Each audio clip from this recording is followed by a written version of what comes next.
என் அன்பான பக்தி இன்ஃபோ தமிழ் நேயர்களே, உங்கள் அத்துணை பேருக்கும் உங்கள் ஆத்மார்த்த ஜோதிடர் நங்கநல்லூர் டாக்டர் பஞ்சநாதனின் இனிய வணக்கங்கள், வாழ்த்துக்கள். என் இதயத்திலே வாழ்கின்ற ரிஷபராசி அன்பர்களே, என் நேசத்திற்குரியவங்க நீங்க. உங்களுக்கு தெரியும், ரிஷபராசினாலே ஒரு தனி மகிழ்ச்சி தான் நமக்கு. ரிஷபராசிக்காரங்களுக்கு அதிபதி யாரு? சுக்கிர பகவான். எப்பொழுதுமே சுக்கிரனை கொண்டாடணும். சுக்கிரனை கொண்டாடினால் உங்க வாழ்க்கை ரொம்ப நல்லா இருக்கும். ஃபினான்ஷியலாகவும் பெரிய வளர்ச்சி வரும். இது வக்கர சனி பயிற்சி காலம். இந்த காலகட்டத்தில் என்ன பண்ணணும்? சுக்கிரனையும் கொண்டாடனையும் சனி பகவானையும் கொண்டாடணும்னா அங்காள பரமேஸ்வரி, எங்கள் ஆத்தாளை, அபிராம வல்லியை, அண்டமெல்லாம் புத்தாளை, மாதுளம்பூ நரத்தாளை, புவியடங்க காத்தாளைன்னு சொல்கிறோம் பாருங்க.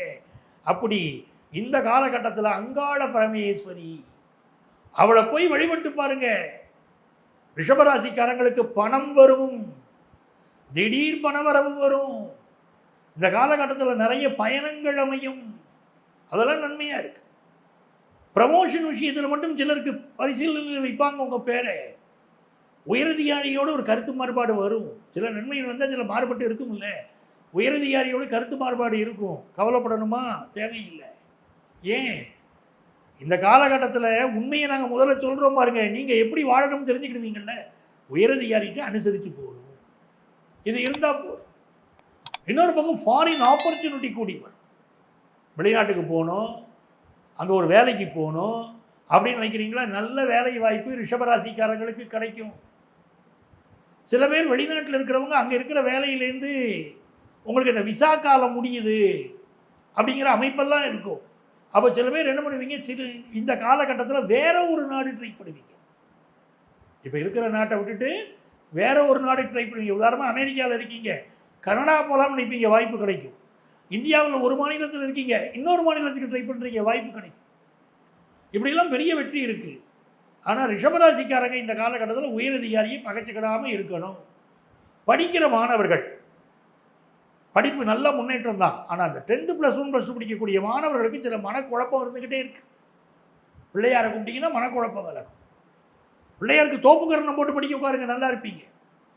பிஸ்னஸ் பண்ணுறவங்களுக்கெல்லாம் பாருங்க, எக்ஸ்போர்ட் பிஸ்னஸ் முயற்சி, தரமான பொருளை ஏற்றுமதி பண்ணுங்க. உங்கள் எக்ஸ்போர்ட்டை, உங்கள் பிஸ்னஸை வெளிநாட்டில் ஏற்றுக்கிடுவாங்க. நான் சொல்கிறது மீனிங் புரிஞ்சுக்கிடுங்க. தரமான பொருளை நீங்கள் ஏற்றுமதி பண்ணினா உங்கள் பிஸ்னஸை ஏற்றுக்கிடுவாங்க. அதுதான் இப்போ உள்ள சூழ்நிலை. ஸோ அதை நீங்கள் புரிஞ்சுக்கிடுங்க. பிள்ளைகள், உங்கள் பையங்க சில நேரம் மனசு மாறுபட்டு நடப்பாங்க. அவங்க இஷ்டத்துக்கு நடந்துக்கிடுவாங்க. கொஞ்சம் பொறுமையாக விட்டு பிடிக்க வேண்டிய காலம் எப்போ? ஜூலை 15லேருந்து நவம்பர் கடைசி வரைக்கும் கொஞ்சம் விட்டு பிடிக்க வேண்டிய காலம். சிலருக்கு உடல்நல பாதிப்புகளெல்லாம் ரிஷபராசிக்காரங்களுக்கு காட்டுது. ஏங்க இப்படி பாதிப்பெல்லாம் வரும்னா நாங்கள் என்ன பண்ணினா பாதிப்புகள் தீரும்? எங்களுக்கு நன்மைகள் நடக்கும். பூஜ்ஜியத்துக்குள்ளே ஒரு ராஜ்யத்தை ஆண்டு கொண்டு புரியாமலே இருப்பான் இறைவன்கிறாங்க. அந்த இறைவனை கும்பிடணும். நல்ல உடல் நலம் அமைய, வாழ்க்கையில் இன்னும் உங்களுக்கு முன்னேற்றங்கள் வர, வக்கர சனி பயிற்சி காலத்தில் நீங்கள், நான் முதல்ல சொன்ன மாதிரி, அங்காள பரமேஸ்வரி வழிபாடு பெரிய பெரிய வெற்றிகள் உங்களுக்கு கொடுத்துரும். நிறைய பயணங்கள் காத்திருக்கு. புதிய அக்ரிமெண்ட், பிஸ்னஸ் அக்ரிமெண்ட்டில் இந்த காலகட்டத்தில் கையெழுத்து போடுவீங்க. ஃபினான்ஷியலாக வர வேண்டிய நிலுவை பணங்கள் சேரும். புதிய சொத்து வாங்குவீங்க. எவ்வளோ நன்மைகள் காத்திருக்கு பாருங்க. இவ்வளவு நேரம் உங்கள் ராசிக்குரிய வக்கர சனி பயிற்சியுடைய பலன்களை நம்ம பார்த்தோம். அப்போ இந்த வக்கர சனி பயிற்சி காலத்தில் என்ன பரிகாரம் சார் நாங்கள் முழுமையாக செய்யலாம்? எங்களுக்கு பிரச்சனையே இருக்கக்கூடாது. என்ன பரிகாரம் செய்யலாம்? கணவன் மனைவி பிரிஞ்சிருக்கக்கூடிய அளவுக்கு சில குடும்பங்களில் பிரச்சனை இருக்கு. என்ன செய்தால் கணவன் மனைவிக்கு இடையில் இந்த வக்கர சனி காலத்தில் நன்மை நடக்கும் அப்படின்னு கேட்டிங்கன்னா, பிரதோஷ நாட்களில் அல்லது திங்கட்கிழமை சிவபெருமானுக்கு பாலபிஷேகம் பண்ணணும், தேனபிஷேகம் பண்ணணும். இது ரொம்ப முக்கியம். உங்களுக்குரிய அன்புக்குரிய ஒருவர், வாழ்க்கையில் யாரை ரொம்ப நேசிச்சிங்களோ அவங்க உங்களை விட்டு போயிட்டாங்கன்னு வச்சுக்கோங்க. இப்போ நீங்கள் என்ன செய்யணும்? இந்த வக்கர சனி பயிற்சி காலத்தில் சிவபெருமானுக்கு பாலபிஷேகம், தேனபிஷேகம் செய்து சிவபெருமானுக்கு முன்னால் உட்கார்ந்து ஓம் நமச்சிவாய மந்திரத்தை ஒரு 1008 முறை சொல்லணும். இதை பிரதோஷ நாட்களில் செய்யலாம், இல்லைன்னா திங்கட்கிழமைகளில் செய்து வரலாம். பிரிந்தவர்கள் மீண்டும் சேர்ந்து விடுவார்கள். வக்கர சனியினால் பிரிஞ்சிட்டாங்கன்னு யாரும் கவலைப்பட வேண்டாம்.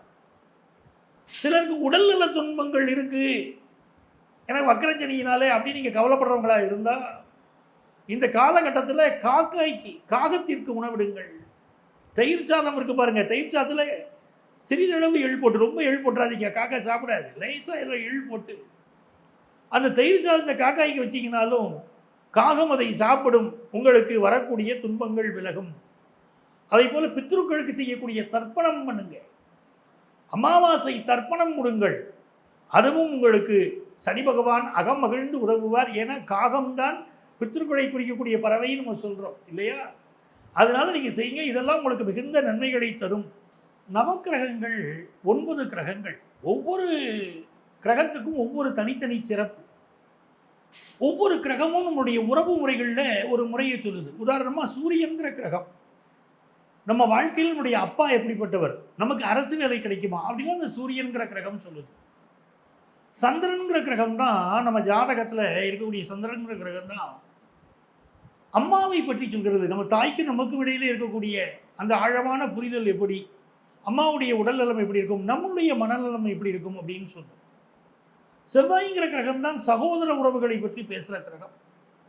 புதன் அப்படிங்கிற கிரகம் தான் நம்முடைய அறிவை பேசக்கூடிய கிரகமாக இருக்கு. நம்முடைய அன்பு நேயர்களுக்கு இதெல்லாம் தெரியும். குரு கிரகம் தான், அந்த குரு என்ற கிரகம் தான் நம்முடைய புத்திர பாக்கியம், நம்முடைய குழந்தைகளுடைய எதிர்காலம் எப்படி இருக்கும் அப்படின்னு சொல்லும். சுக்கிரன்கிற கிரகம் தான் வாழக்கூடிய மனைவி எப்படிப்பட்டவள், நமக்கும் அவருக்குமான வாழ்க்கை முறை எப்படி இருக்கும் காட்டு. இப்படி கிரகங்களை சொல்லிட்டு வருகிற போது சனி என்ற கிரகம் இருக்கு பாருங்க, அதுக்கு மிக மிக முக்கியத்துவம் உண்டு. நம்ம பார்க்கக்கூடிய வேலை எப்படிப்பட்ட வேலையாக இருக்கும், நம்மிடம் பணிபுரியக்கூடிய பணியாளர்கள் எப்படிப்பட்டவர்களாக இருப்பார்கள், நமக்கும் அவங்களுக்கு இடையில் ஒரு புரிதல் இருக்குமா, எல்லாம் சனி பகவான் சொல்லுவார். நீண்ட கால வியாதிகள் நம்ம உடம்புல இருக்குது அப்படின்னு சொன்னால் ஜாதகத்தில் இருக்கக்கூடிய சனி பகவான் வெளிப்படுத்தி விடுவார். இந்த சனி பகவான் அவருடைய போக்கு தான் நம்முடைய வாழ்க்கையிலே, நம்முடைய வேலை, நம்முடைய வேலையுடைய போக்கு, நம்ம எப்படி நிம்மதியாக வேலை பார்க்குறோங்கிறதெல்லாம் எடுத்து சொல்கிறார். அந்த சனி பகவான் இப்போ பெயர்ச்சி அடைந்தது உங்களுக்கு தெரியும், ஓராண்டாகுது. கும்பராசியிலிருந்து மீனராசிக்குள்ளே சனி பகவான் பெயர்ச்சி அடைந்து விட்டார். ஆனால் பெயர்ச்சி அடைந்திருக்கக்கூடிய சனி பகவான் இப்பொழுது வக்கரம் அடைகிறார். ஜூலை மாதம் 15ஆம் தேதியிலிருந்து நவம்பர் மாத கடைசி வரைக்கும் சனி பகவானுடைய வக்கர பயிற்சி நடைபெறப் போகிறது. இதுல சில ராசிகள் கவனமாக இருக்க வேண்டியிருக்கு, சில ராசிகள் ரொம்ப சந்தோஷமா வாழலாம். நம்ம ராசிக்கு சனி பகவான் என்ன நன்மையை தருவார் அப்படிங்கிறது தான் நம்ம இதுல பார்க்க போறோம். அது என்னங்க சனி பகவானுடைய வக்கரம் அப்படின்னா, மனிதர்களில் வக்கர புத்தி படைத்தவர்கள் சொல்றோம். நம்ம சிந்திக்கிறதுலேருந்து மாறுபட்டு சிந்திக்கிறாங்க, நம்முடைய நடத்தையிலிருந்து அவங்களுடைய கேரக்டர் மாறுபட்ட கேரக்டராக இருக்குது, நம்ம நல்லது செய்யணும்னு நினச்சா அவங்க கெடுதல் செய்கிறவங்களா இருக்காங்க. இப்படி சனி வக்கர காலம் அப்படிங்கிற போது பொதுவாக மனிதர்களில் வக்கரம்ங்கிறது இப்படி குணங்கள் மாறுபட்டவங்களா இருக்காங்க. இப்போ சனி வக்கரம், அப்போ வக்கரம்னா இந்த சனி பின்னோக்கி வருதா அப்படின்னா சனி பகவான் பின்னோக்கி எல்லாம் வரல. பூமியிலிருந்து நம்ம பார்க்கிற போது அந்த சனி பகவானுடைய அந்த அந்த கோளுடைய சுற்றுவட்ட பாதையில் சில அசைவுகள் தெரியுது. அந்த அசைவுகளைத்தான் நம்ம வக்கரம்னு எடுத்துக்கிடுறோம். சனி பகவான் அதே உத்திரட்டாதி நட்சத்திரத்தில் தான் பயணம் செய்ய போகிறாரு, மீன ராசியில் தான் இருக்க போகிறாரு. அவர் ஒன்றும் கும்பராசிக்கு வரல, பின்னோக்கி வராருன்னு நினச்சிடாதீங்க. இந்த வக்கர சனி பயிற்சி காலத்தில் நீங்கள் உங்கள் வாழ்க்கையில் என்ன நடக்கும், நீங்கள் எப்படி இருக்கணும், என்ன பரிகாரங்கள் செய்தால் உங்களுக்கு இந்த வக்கர சனி பயிற்சி காலம் நன்மையை தரும் என்கிறதெல்லாம் இந்த ராசி பலனில் நான் சொல்லிக்கிட்டு இருக்கேன். அதை நீங்கள் கவனிச்சுக்கோங்க. அன்பர்களே, இந்த பதிவில் உங்கள் ராசிகளுக்குரிய பொதுவான சனி வக்கர பயிற்சி பலன்களை சொல்லியிருக்கேன். உங்களுக்கு முழுமையாக இந்த பலன்களை தெரிந்து கொள்ளணும், உங்கள் வாழ்க்கையில் உள்ள பிரச்சனைகள் தீரணும்னா நீங்கள் எங்களுடைய செல்ஃபோன் நம்பர் கொடுத்துருப்பாங்க, அந்த நம்பரை காண்டாக்ட் பண்ணி ப்ரியர் அப்பாயின்மெண்ட் வாங்கிட்டு என்ன நீங்கள் மீட் பண்ணலாம். சென்னையில் டி நகர்லேயும் நங்கநல்லூர்லேயும் நம்ம ஆஃபீஸ் இருக்குது. நேராக வர முடியாதவங்க ஆன்லைன் கன்சல்டேஷனும் உண்டு. அந்த இதே இன்னைக்கே நீங்கள் தொடர்பு கொண்டு வாட்ஸ்அப்பில் உங்களுடைய பெயரையும் தற்போது வசிக்கக்கூடிய ஊரின் பெயரையும் குறிப்பிட்டு ஆன்லைன் கன்சல்டேஷன் வேணும்னு கேட்டிங்கன்னா எங்கள் ஆஃபீஸ்லேருந்து உங்களை காண்டாக்ட் பண்ணி அப்பாயின்மெண்ட் டீட்டெயில் சொல்லுவாங்க. உங்கள் வாழ்க்கைக்கு வழிகாட்ட நான் காத்திருக்கிறேன். உங்கள் ஆத்மார்த்த ஜோதிடர் ப்ரொஃபஸர் டாக்டர் நங்கநல்லூர் பஞ்சநாதன்.